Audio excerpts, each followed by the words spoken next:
बहुत ही बड़ा स्टेप है, पूरी फैमिली के साथ मुल्क चेंज करना, बहुत बड़ा स्टेप है। हमें अंदाज़ा ही नहीं था ये स्टेप लेते हुए कि ये कितना बड़ा स्टेप है। अगर पता होता तो शायद ना लेते। वो तो अल्लाह ताला ने मदद की कि हम लोग टिक पाए और अभी तक सिलसिला चल रहा है माशाल्लाह। वरना जो हमारा हशर हो सकता था अगर जॉब्स ना मिली होती हमें, वो बयान से बाहर है। अल्लाह ताला की मेहरबानी है कि हमें जॉब्स मिल गई और हम माशाल्लाह यहाँ सस्टेन कर पाए। वरना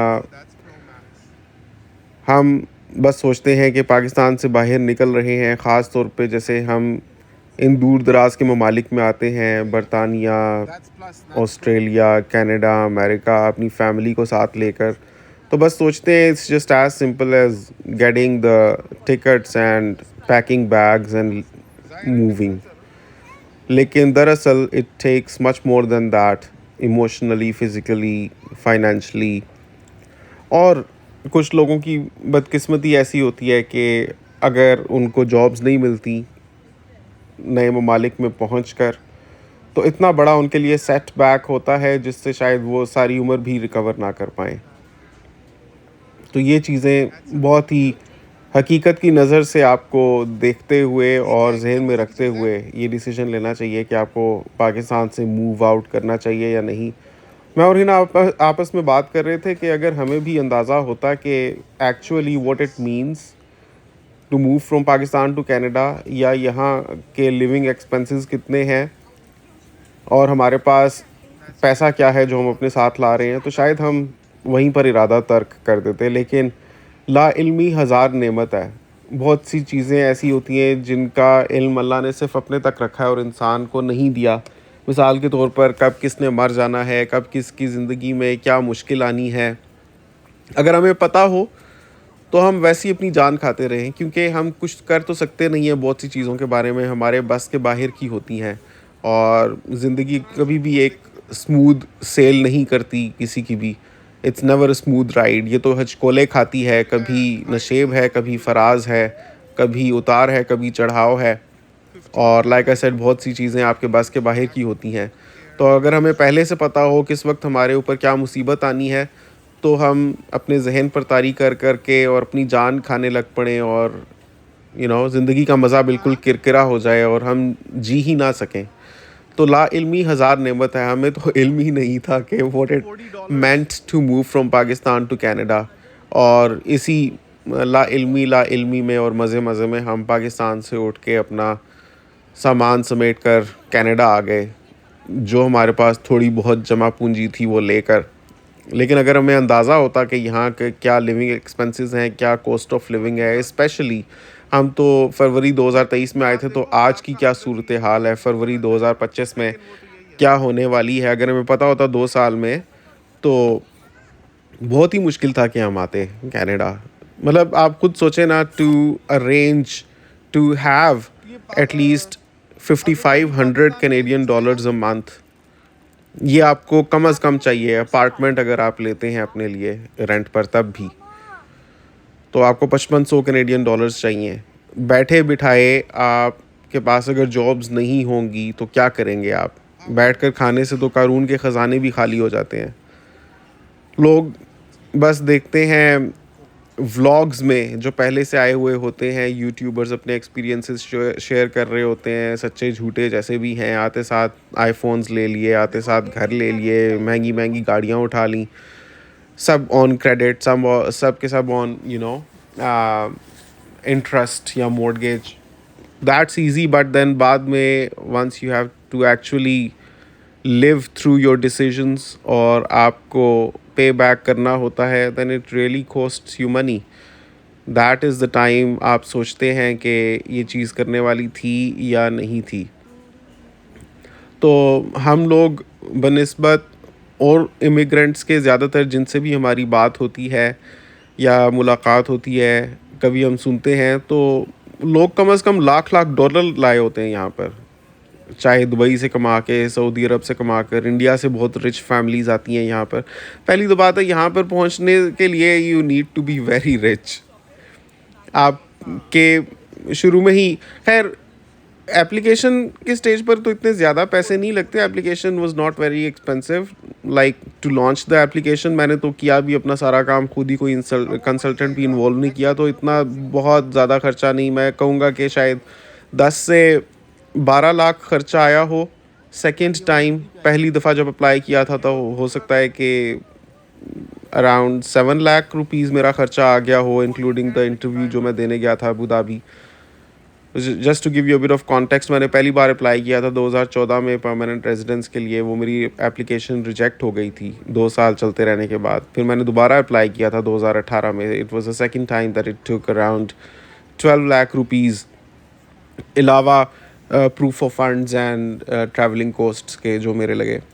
तो अगर आप उसमें प्रूफ ऑफ फंड्स अरेंज करना भी शामिल करें और ट्रैवलिंग कोस्ट्स भी शामिल करें, तो पाकिस्तान में रहते हुए एक फैमिली ने कितने ही जोड़े होते हैं, अब तो कितने ही कोई जोड़ सकता है जो आजकल के लिविंग एक्सपेंसेस हैं उसमें, टू अरेंज मतलब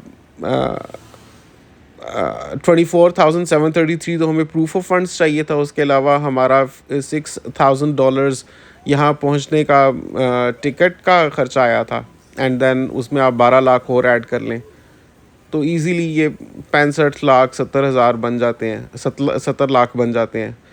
तो ये एक रकम होती है जो इंसान को जोड़ते हुए डेकेड्स लग जाते हैं समटाइम्स, पाकिस्तान में ही अगर आपने खाली रहकर कमाना हो, स्पेशली अगर आप नौकरी पेशा हो। तो कितनी ही फैमिलीज़ होंगी जो अगर ये पैसे उनके पास हों तो चांस लेंगी दूसरे मुल्क में मूव करने का, जहाँ कोई गारंटी या श्योरिटी नहीं है कि पहुँचेंगे तो आपको लाजमी जॉब मिलेगी ही मिलेगी।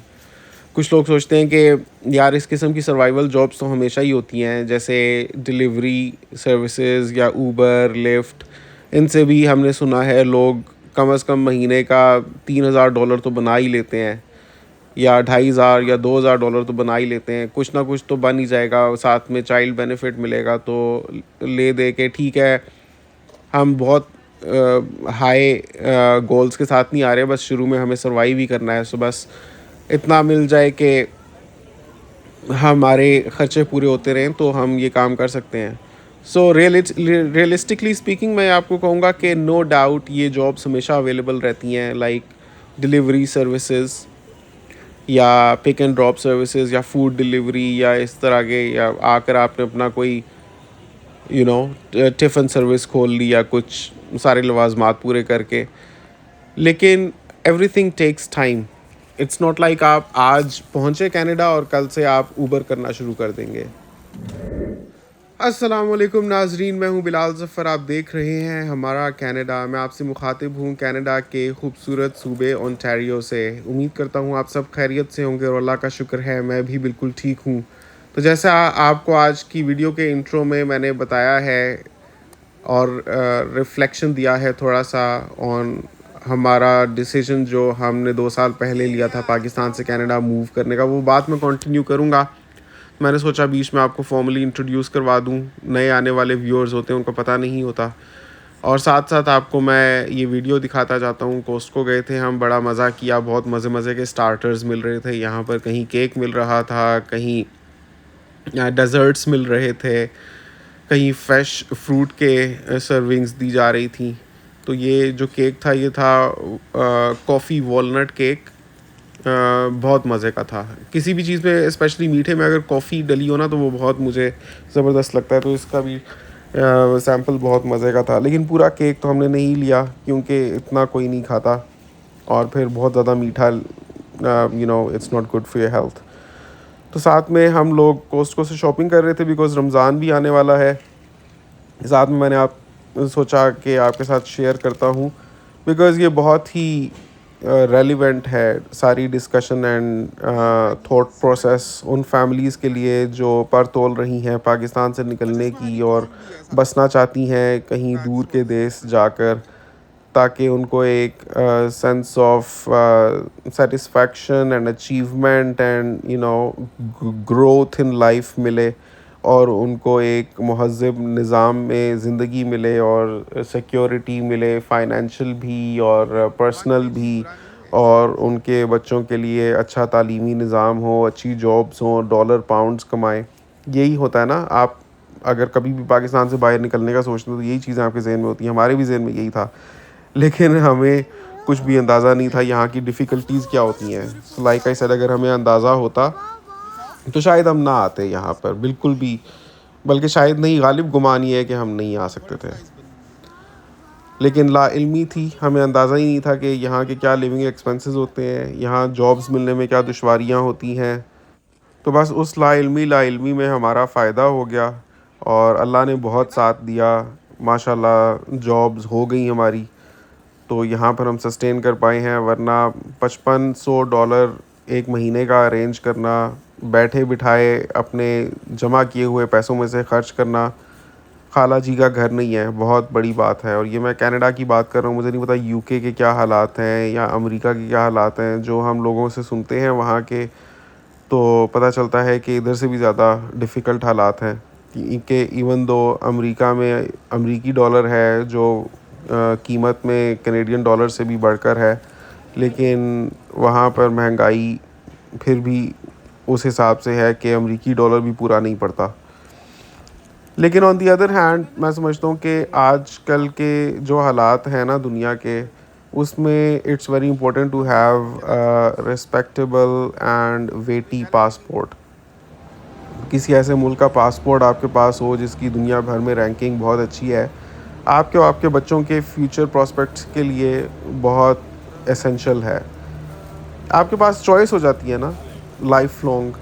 आप अगर कभी भी मूव आउट करना चाहें तो आपके पास एक चॉइस रहती है, ये बहुत बड़ी चीज़ होती है, इट्स अ प्रिविलेज। लेकिन on the other hand it's not easy to live this decision, to you know झेल पाना day to day life challenges. वो तो बहुत छोटी छोटी सी चीज़ें, जैसे होम सिकनेस हो गई या कल्चर शॉक हो गया कुछ लोग तो इन वजहों से भी सस्टेन नहीं कर पाते और बाहर निकल कर भी वापस पाकिस्तान मूव कर जाते हैं कि भाई हमें वहाँ का कल्चर समझ नहीं आया या वेदर समझ नहीं आया। लाइक पिछली कुछ वीडियोस में मैं आपको यहाँ की बर्फ़बारी दिखा रहा था और साफ़ करने में क्या मुश्किलात होती हैं और कैसे विंटर डिप्रेशन तारी होता है इंसान के ऊपर। लेकिन वो तो कोई फैक्टर्स ही नहीं है, वो तो आटे में नमक के बराबर भी नहीं है। जब आप रियल लाइफ चैलेंजेस यहाँ पर देखते हैं जिनके साथ आपको डे टू डे डील करना होता है, उसमें वेदर इफ़ेक्ट्स या ऐसी डिप्रेशन या होम सिकनेस या culture shock don't even count, don't even begin to count. जो रियल डिफ़िकल्टी है ना, वो पैसे का पूरा होना है। वो ये है कि आप इधर आएँ तो आपके पास आमदनी का एक ठोस ज़रिया होना चाहिए, वरना तो जैसे मैंने पहले ज़िक्र किया था, बैठ के खाने से आपकी कभी भी पूरी नहीं पड़ेगी, कितने ही आप अपने साथ ले आएँ। हम तो फिर बहुत लिमिटेड पैसे लाए थे, लोग कम से कम लाख लाख डॉलर लेके आए होते हैं दुबई से कमा के, सऊदी अरब से कमा के। रिच रिच फैमिलीज़ आती हैं, तो उनको भी समटाइम्स डिफ़िकल्टी हो जाती है, बिकॉज़ कब ही तक लास्ट कर जाएंगे, साल डेढ़ साल, अगर खुदा न खास्ता जॉब ना मिली तो क्या होगा। लेकिन खैर मैं समझता हूँ साल अगर आपके पास है ना, इतने आपके पास पैसे हैं कि साल आप सस्टेन कर जाएं। अगर आपको जॉब ना भी मिले, अगर आप अपने आप को वक्त दे सकते हो before you can start earning through Uber और लिफ्ट या डिलीवरी सर्विसेज भी, तब आपके लिए चांस है इन मुल्कों में आके सस्टेन करने का। बिकॉज़ ऐसा नहीं होता कि आप आज आए हैं और कल से आप ऊबर करने लग पड़ेंगे। ऊबर भी अगर आप चलाना चाहें ना, तो आपको कम से कम जी लाइसेंस उसके लिए चाहिए पहले। अपनी गाड़ी भी होनी चाहिए। ख़ैर वो तो आप कार रेंट पर भी ले सकते हैं, लेकिन द फर्स्ट एंड फॉरमोस्ट प्रीरेक्विज़िट है वो ये है कि आपके पास जी लाइसेंस हो। और यहाँ पे मैंने देखा है लोगों के पास कई कई साल कनाडा में रहते हुए जी लाइसेंस नहीं होता, जी2 होता है एट मैक्स। तो अब हो सकता है कि आप सोचें कि क्यों आखिर जी लाइसेंस क्यों नहीं लिया जा सकता फ़ौरन से, क्या ही मुश्किल हो जाएगी, मेरे पास तो पैसे भी हैं, मैं अप्लाई कर सकता हूँ और बस पहुँचूँगा और नेक्स्ट मंथ मेरे पास जी लाइसेंस होगा। तो उसमें डिफ़िकल्टी ये होती है कि उसी रोज़ जाकर जो आप पे करके टेस्ट दे सकते हैं वो जी1 लाइसेंस है, जो नॉलेज टेस्ट होता है। उसके बाद आप जी के लिए भी अपीयर हो सकते हैं या जी2 के लिए, बेस्ड ऑन आपका प्रायर एक्सपीरियंस है ड्राइविंग का या नहीं। लेकिन अगर आप जी के लिए भी अपीयर होते हैं तो उसमें भी आपको ड्राइविंग टेस्ट की डेट बुक करने में भी वक्त लग जाता है। क्योंकि सारे स्लॉट्स बुकड होते हैं, लोगों ने महीनों पहले से बुकिंग्स डाली होती हैं, तो आपको जल्दी जल्दी डेट ही नहीं मिलती। समटाइम्स उसमें आपको 1.5 से 2 महीने मिल जाते हैं अर्लीस्ट डेट लेते हुए ड्राइविंग टेस्ट की। तो ज़ाहिर है कि पहले आपको टेस्ट होगा तभी आप स्टैंड करेंगे वो चांस भी कि आपको लाइसेंस मिले या ना मिले। So what about all that time जो आप उस डेट के आने तक वेट करेंगे, खर्चे तो आपके लगातार हो रहे होंगे। और फिर जब डेट आती है तो अगर आपने जी के लिए बुक किया हुआ था, डायरेक्टली जी देकर आपको जी मिल भी जाता है या नहीं, बिकॉज उसके बहुत से प्रोटोकॉल्स होते हैं जो फॉलो करने होते हैं। और अगर it's not as simple as, अगर आपको कहा जाए कि पॉइंट ए से पॉइंट बी तक आपने पहुंचना है तो आप ड्राइव करके सक्सेसफुली पहुंच गए तो आप टेस्ट पास कर जाएंगे, आपको जी लाइसेंस मिल जाएगा। वो फासला तय करते हुए आपने उनके सारे प्रोटोकॉल्स फॉलो किए या नहीं, वो आपको सीखने समझने और लर्न करने होते हैं। और जब तक आप वो नहीं कर पाते आपको लाइसेंस नहीं मिलता। और बहुत से लोग फेल हो जाते हैं। मैं खुद फेल हो गया था जी लाइसेंस में, जिसकी वजह से पहले फिर मुझे जी 2 के लिए अपीयर होना पड़ा, फिर जी के लिए, and all of this took several months to do. Like मुझे खुद ज़ाती तौर पर मोर देन 6 मंथ्स लगे थे जी लाइसेंस तक पहुंचने में। इस वजह से ये मुमकिन नहीं होता कि आप आज कनाडा लैंड हुए हैं और कल से आप सेल्फ सफिशेंट हो जाएंगे और अपने लिए कोई ना कोई तरीका ढूंढ लेंगे। हाँ, ये आप कर सकते हैं। एक चीज़ अलबत्ता मैं तजर्बे से सीखा हूँ, जैसे ये जो वेबसाइट्स होती हैं बहुत सी ऑनलाइन जिन पर लोग अपने एड्स देते हैं, फेसबुक मार्केट प्लेस भी होता है, कम्युनिटी वेबसाइट्स होती हैं या थ्रेड्स होते हैं, और क्रेग्स लिस्ट भी है एक वेबसाइट, इस तरह की और भी वेबसाइट्स हैं, kijiji भी है। वहाँ पर लोगों ने अपने एड्स दिए हुए होते हैं। जैसे कनाडा में बहुत बर्फ़बारी हो रही होती है, बहुत से लोग हैं जो अपने ड्राइववे साफ़ नहीं कर सकते। लोगों ने अपने ऐड दिए होते हैं कि भाई मैं आपके लिए स्नो शवलिंग कर दूंगा, तो मेरा आवरली रेट ये है, लाइक $25 या $35, कितना भी किसी ने अपना रखा होता है। किसी भी किस्म की सर्विसेज लोग ऑफ़र कर रहे होते हैं। तो ज़ाहिर है all it takes is a shovel to do the snow cleaning. तो जो मजबूर इंसान होता है जिसको किसी भी तरह से पैसे कमाने होते हैं हलाल, तो वो फिर हाथ पाँव मारता है। और मतलब बहुत से लोग होते हैं जो नहीं कर पाते खुद अपने ड्राइववे साफ़। बहुत शदीद बर्फ़बारी हो रही होती है, बिकॉज़ वो या तो काम पर होते हैं या उनकी सेहत इजाज़त नहीं देती। कुछ सीनियर्स होते हैं जो खुद नहीं अपने ड्राइववे साफ़ कर सकते, लेकिन सब लोगों की अपनी ही रिस्पॉन्सिबिलिटी होती है अपनी जगह को साफ़ रखना। सो फिर वो लोग हायर करते हैं दूसरों को, तो लोगों ने अपनी सर्विसेज इस तरीके से एडवर्टाइज़ की होती हैं। सो या इस किस्म के काम किए जा सकते हैं, लाइक आप हैंडीमैन बन जाएं, लोगों को बोलें कि मैं आपको मूव करने में हेल्प करूंगा, मैं आपका फर्नीचर पैक करने में हेल्प करूंगा अगर आप एक जगह से दूसरी जगह मूव हो रहे हैं, या मैं आपका बेड जोड़ दूंगा। यहाँ पर बेड जोड़ना भी एक मसला होता है। अगर लोग ऑनलाइन ऑर्डर करते हैं तो वो आ जाता है आइकिया से, या ये जो बहुत सी वेबसाइट्स हैं, इवन अमेज़ोन से भी या वेफेयर से, तो वो बेड आपको जो डिलीवर होता है, इवन तो उसके साथ बुकलेट आती है कि उसको कैसे असेंबल करना है, लेकिन कुछ लोग नहीं कर पाते, इतने भी टेक्निकल नहीं होते कि वो अपना काम इतना भी कर सकें। तो समटाइम्स लोग एक बेड जोड़ने का ही 1 घंटे का $35 ले लेते हैं। उन्होंने अपनी सर्विसेज एडवर्टाइज़ की होती हैं and they are contacted by the concern parties, और वो लोग इस तरह से कमा पाते हैं। सो या इस तरह के काम आप कर सकते हैं कि कहीं हैंडीमैन बन जाएं, कहीं आप स्नो शवलिंग कर लें, कहीं आप फर्नीचर मूव करवा दें या पैक करवा दें। लेकिन इनके अलावा अगर आपको किसी भी चीज़ में लाइसेंस की ज़रूरत है, स्पेशली ड्राइविंग लाइसेंस, तो वो तो आप समझ जाएं कि आपको महीनों लगेंगे उस तक पहुंचने में। तो उस तरीके से कमाना आपके लिए मुश्किल होगा। सो मैं ये कहना चाहूँगा कि आज के इस एक्सपेंसिव दौर में पहुँचते साथ ही एक सॉलिड सोर्स ऑफ इनकम यहाँ पर बना लेना, मिल जाना आपके लिए एक बहुत बड़ी खुशकिस्मती है।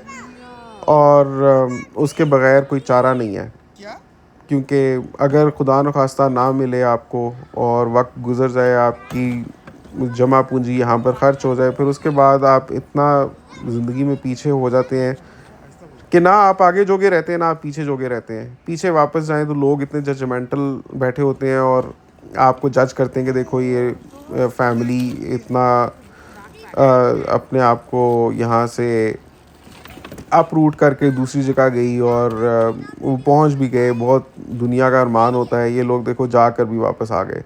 और लोग बहुत बातें करते हैं फिर। खैर उनसे आपको फ़र्क पड़ता है या नहीं पड़ता, दैट्स अनदर थिंग, लेकिन रियलिटी यही है कि आप खुद भी, लाइक आई सेड, पाकिस्तान जैसे मुल्क में नौकरी करके 70 लाख जोड़ना, 80 लाख जोड़ना, ये कोई आसान बात नहीं है। It takes decades.